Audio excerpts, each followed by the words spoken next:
Welcome back. The Health Resources and Services Administration is rolling out a series of technology modernization efforts in the coming months. Those programs are the latest in a series that impact several of HRSA's mission areas. Tom Engels is Administrator of HRSA. Sir, thank you so much for being here. For the uninitiated, and I have to admit, I would count myself in this group.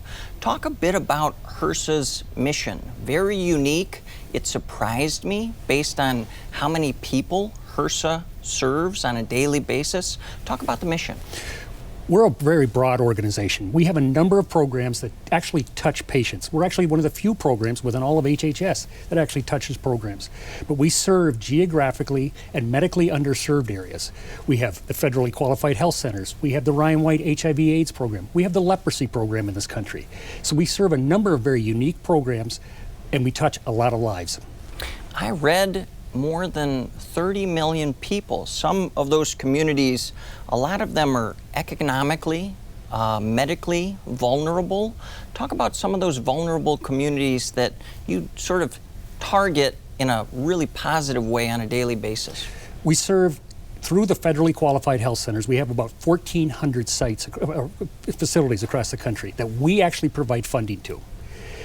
Out of that, there's about 15,000 sites that those federally qualified health centers actually operate. And as you noted, they served in 2025 32 million patients across this country. That's a 1 million increase from the year before. And they're the only service point for a number of these patients. Without that, they would not have access to health care. Secretary Kennedy has made it a priority. We want to reach these patients. We want to be able to provide them with good nutrition services, dental care, mental health services, substance use orders. We want to be able to touch their lives to help them become better parents, better working production members of society, but also to provide them the care and the dignity that they deserve.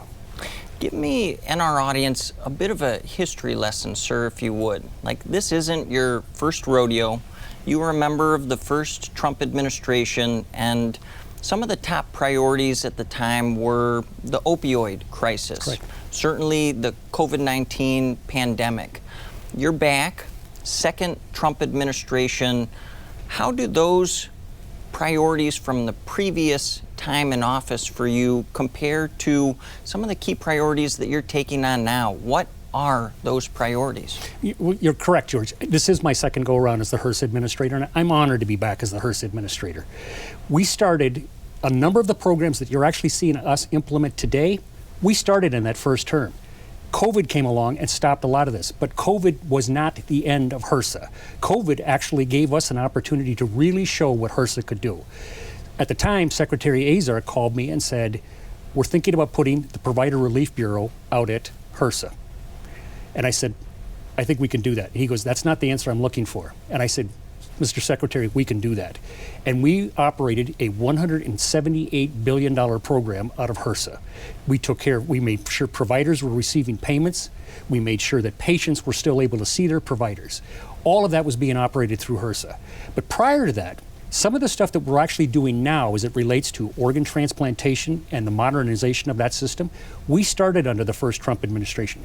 President Trump made that a priority. Another program that he made a top priority was ending the HIV epidemic.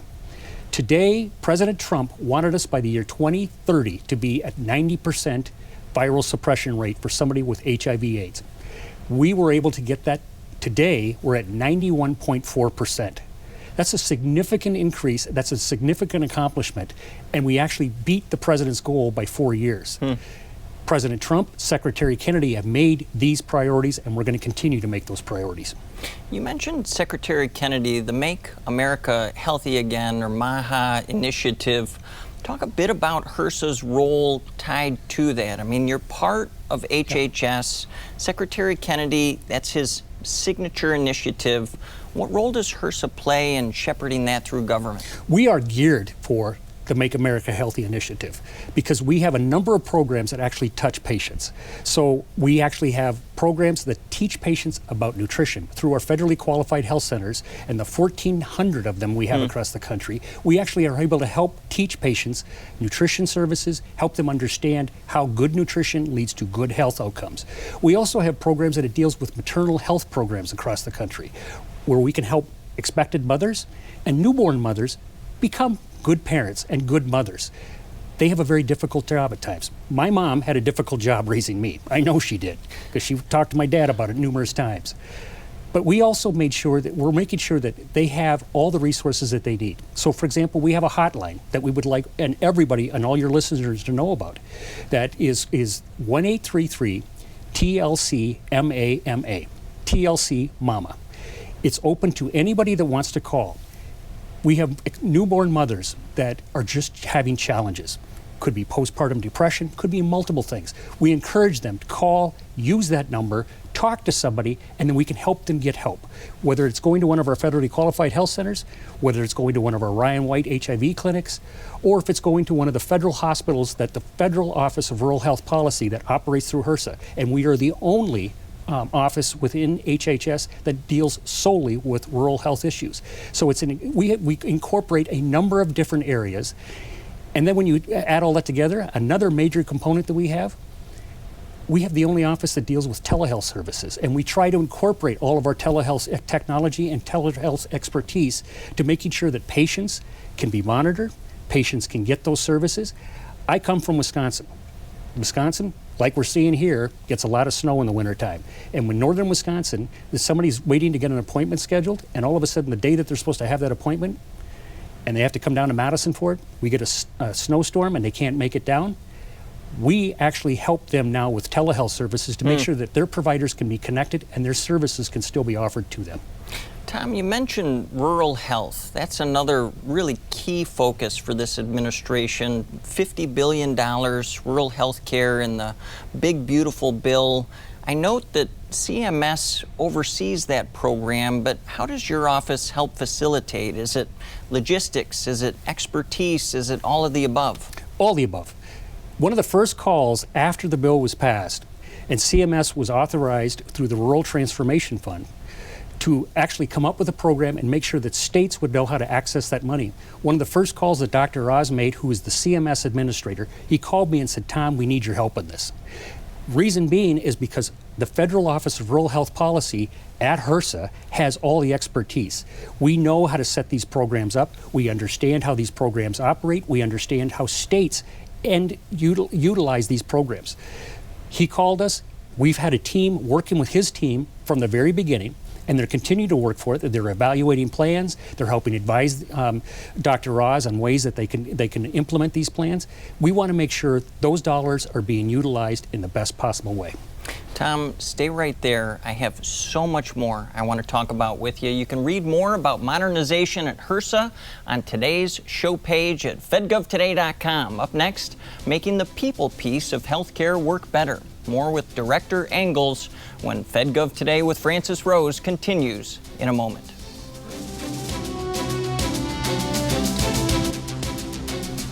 Welcome back. The technology you learned about earlier in the program is only one piece of how HRSA is trying to modernize. It's modernizing its people, too. More now with Tom Engels, Administrator of HRSA. Sir, where we left things off, we want to shift gears right now, full bore into modernization. I note that electronic health records, or EHR, big part of your background, big part of the work that you did for the state of Wisconsin. Talk about the impression that you got rejoining HRSA relative to EHR. What are the challenges? What are the opportunities there? What are you hoping to do with the organization? Well, when I was Deputy Secretary of Health in the state of Wisconsin, we had actually operated facilities, and none of them had electronic health records that actually would talk to each other. We modernized that system by making sure that they would start to talk with one another. Same situation here, but we have 1,400 federally qualified health centers across the country. All of them operate on different systems. We're trying to find ways that we can help and use systems like Epic, for example, to have them all connect together. But all these systems are really expensive. Health centers are operating in very tight budgets. We want to make sure that there's ways that we can actually bring about this technology, but make it so it's financially viable for them. We were at a rural hospital in Louisiana last week, and we actually got to see some technology updates that this hospital in rural Louisiana had implemented that my chief of staff, Margaret Bush, that was with me, hadn't she worked in a hospital in New York City, didn't even see some of this technology there. So we're seeing this, and it's simply because it's in a rural area, it doesn't mean it's always going to be mom and pop type operations. These are very sophisticated medical providers, but we need to make sure that they have the tools necessary to help serve their patients. What types of information, what contributions would be most beneficial as your counterparts across the Department of Health and Human Services investigate that EHR issue, like from industry itself? What do you want to hear from them? What do you want to know from them? We want to know what industry can actually help us with. There is not one solution that's going to fix everything for us. Holly Wall, who also works on my staff, and Margaret Bush is on my staff, we're all working together to make HRSA operate as one HRSA. Because within HRSA, we want to make sure all of our bureaus and offices work together to make sure that we're utilizing the taxpayer dollars, which we are the custodians of, to making sure that we're utilizing those in the best possible way. Are we making sure that our health workforce division is actually talking to our Bureau of Primary Care division? But then when we expand that and go out beyond, are we making sure that other offices within HHS also understand what HRSA does? By doing that, we're going to incorporate some of these changes. So, for example, our Federal Office of Rural Health Policy is working in areas in the South and also in the Northwest part of the United States, where we're consolidating and having them utilize a system where an Epic license might be provided to one provider, but that provider is able to use it for multiple providers in that area for an electronic health record system. It holds down costs, but it's also bringing about better patient care because now all those providers know how to take care of that patient. Before we got rolling here, one area you told me you personally are really rolling up your sleeves relative to modernization goes by the acronym OPTN, the Organ, Procurement, and Transplantation Network. Did I get that right? You got it correct. Tell me about the modernization effort there and what fruits could that bear for the agency writ large if it's done in the right way? Well, I'm really glad you brought this up because this is one of the unique programs that's at HRSA that people really don't understand, but we have the Organ Transplantation Network within HRSA. And I think some of your viewers have probably heard some very troubling stories over the last few months about where patients were being taken in to have organs recovered prior to their death. And so our staff has been investigating a lot of this. Secretary Kennedy and President Trump have made it a priority that we are going to bring about new technology and we're going to modernize this system. We started this in the first Trump term and we're going to complete it during this term. Secretary Kennedy is the first secretary to ever decertify an organ procurement organization ever in the history of this country. And he did it at the recommendation of both Dr. Oz and myself because there were so many things going on with this particular organization that we said it can't be fixed. And he decertified it. But we are going to make sure that we're putting together a system that brings about integrity, trust, and the impeccable attitude of the number of the providers that are using this. Patients that make that very difficult decision and the family members that they have, that they want to donate their organs, they need to be treated with respect and integrity. The families that are receiving those organs have an ability, want to be operate in a system that is built on trust. If that organ is available to a mom or a dad, it should be made available to them. And we've heard a number of times where it's allocation out of sequence, was something some of your viewers may have heard about, where an organ becomes available and it gets shipped off to other areas. We want to make sure that there is a process by which those organs are being transplanted into patients that actually deserve them. And finally, it also puts the integrity and the ethics and the morals of the practitioners that are using this system. They have taken an oath to take care of their patients. We want to make sure that they have a system that's doing exactly that. Talk to me a little bit about the technology, Tom. I know you're not a technologist. You have a chief information officer and a chief information security officer for that, but artificial intelligence is also a priority across the administration. It's a big part of a lot of these modernization efforts. Is the future of artificial intelligence a factor inside of this OPTN network and other big modernization initiatives for HRSA? It absolutely is. And there's a number of different ways. HRSA is a grants operating program. We have a number of grants that go out all across the country.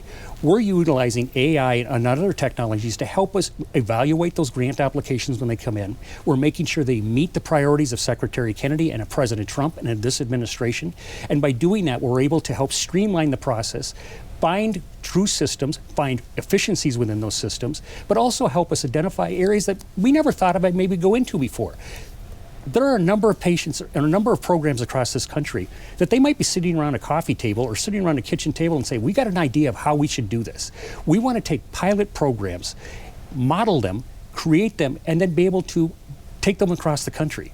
But under the current system, the way we have it now, everybody that always gets a grant always seems to get the grant. We want to break that system, and that's something that we're taking a look at. We're looking at every dollar that we put out, is it being used in the best possible way?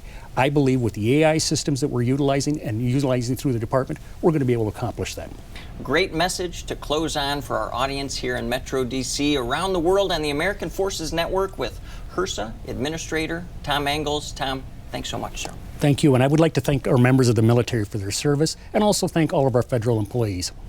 Good bunch. You can read more about all the topics we covered with Tom on today's show page at fedgovtoday.com. The program continues in a moment. Stay with us.